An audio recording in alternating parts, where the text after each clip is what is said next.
Minister of Transportation Rotimi Ameachi has said the Lagos-Calabar project would cost Nigeria $11.1 billion. Yeah, you heard it.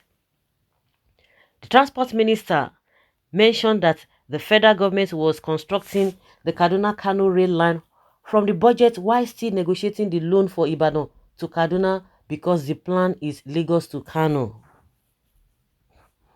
So far, the federal government has laid out plans for the construction of Lagos-Calabar at $11.1 billion, Ibadan-Kano at $5.3 billion for single track, and Port Harcourt-Maiduguri at $3.02 billion for the reconstruction of narrow gauge, said Mr. Amechi. It earmarked 12 to $13 billion for standard gag approved by the president, with additional spurs Abuja Itakpe at $3.9 billion in addition to the central line, and Lagos Ibadan completed at $2 billion. In a statement on Friday, Mr. Amechi added that rail projects were built for economic growth, not ethnic biases. Who asked you? Do you know that the ones they just did less than 3 years now, it started having faults? It started having faults. He identified politicizing railway developments as one of the major challenges hindering the government's efforts to stimulate the economy. Speaking at a guest lecture at the annual public lecture of the Department of Economics at the University of Lagos, the minister added that transportation was responsible for driving nations' economies. It is a key element in driving the development of economies all over the world, and it creates possibilities for other sectors. Therefore, you can't even create employment if you don't create logistics, he further explained. Nigerians are too ethnically conscious. You think first as your ethnicity before you think as a Nigerian. Ethnicity is putting pressure on the economies of railway construction. What you hear is, I'm a Yoruba man, I'm an Hausa man, I'm an Igbo man. So what are they before? What did they be? Mr. Amechi pointed out that the Yoruba man is happy that we have done Lagos Ibadan, and the moment you do railway up to Enugu, the Igbo man will be happy. I will call it the politicization of railway construction. Railway is fueled by economic activities. It is not fueled by tribe. What determines a railway construction is economies. How many tons of cargo can be conveyed? The minister explained. Ethnicity is not the way to go. Those who found the embers of ethnicity are those who are benefiting from the government in the past but are no longer benefiting from the government. Mr. Amechi also said financing was another challenge of railway developments as Nigerians keep complaining about loans. I don't hear Amo. Oh yeah, Igbe Wages. Let's hear you. Well, this is misplaced priority.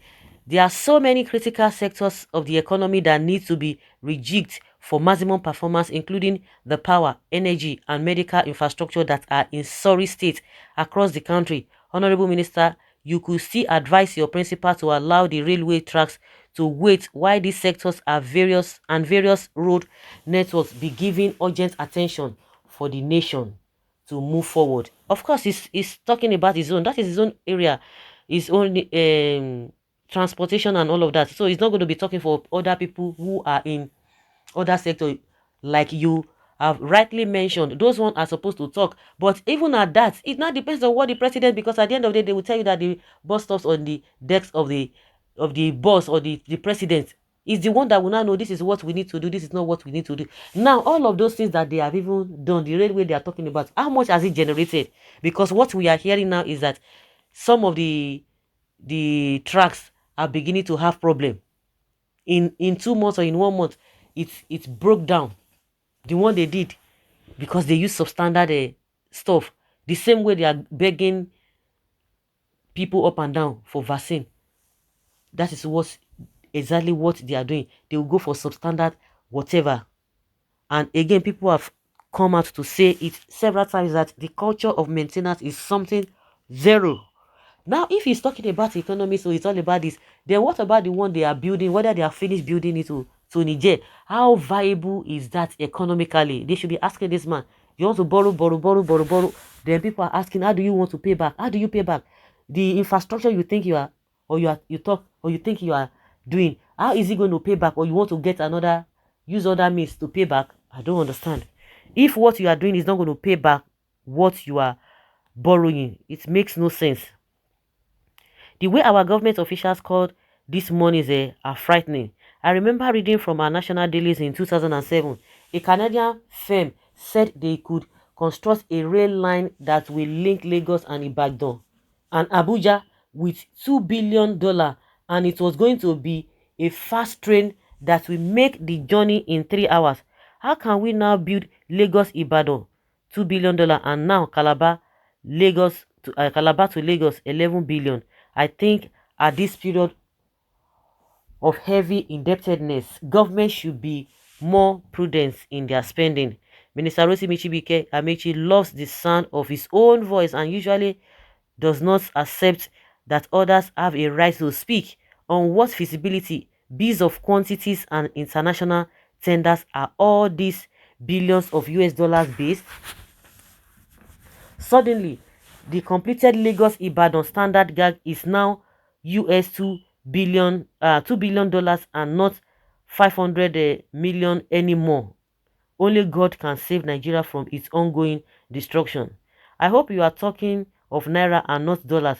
This project ought to have been put in place when money was not Nigeria's problem, but how to spend it during administration Gowon administration. Unfortunately, the soldiers were reluctant to go to the barracks and to commence handing over process to civilians.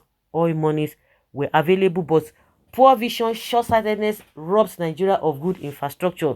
Even if they are done in that time, with the way these guys are going with everything, the maintenance culture, which is zero, you think it would have lasted by now. If you go to all those other countries, if you see their infrastructure, they are very, very old, but they are always maintaining is making sure that everything is going on well. You'll be surprised that this kind of a thing has lasted for 50 years, 60 years, 70 years. But let them do Nigeria. We are even talking about the one they have done less than 3 years now. All those train lines or the tracks are beginning to have problems. So the rail project that APC has been disturbing my ears with audio projects. Minister Amechi, it is well.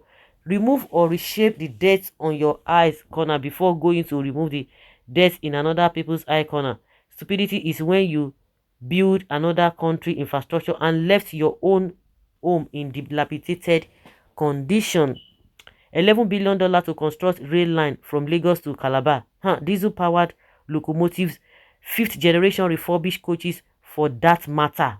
How much will it then cost us to construct latest generation fast electric train? So guys, now don't hear Ramo. Leave your comment down there below and let's know your thoughts. Thank you.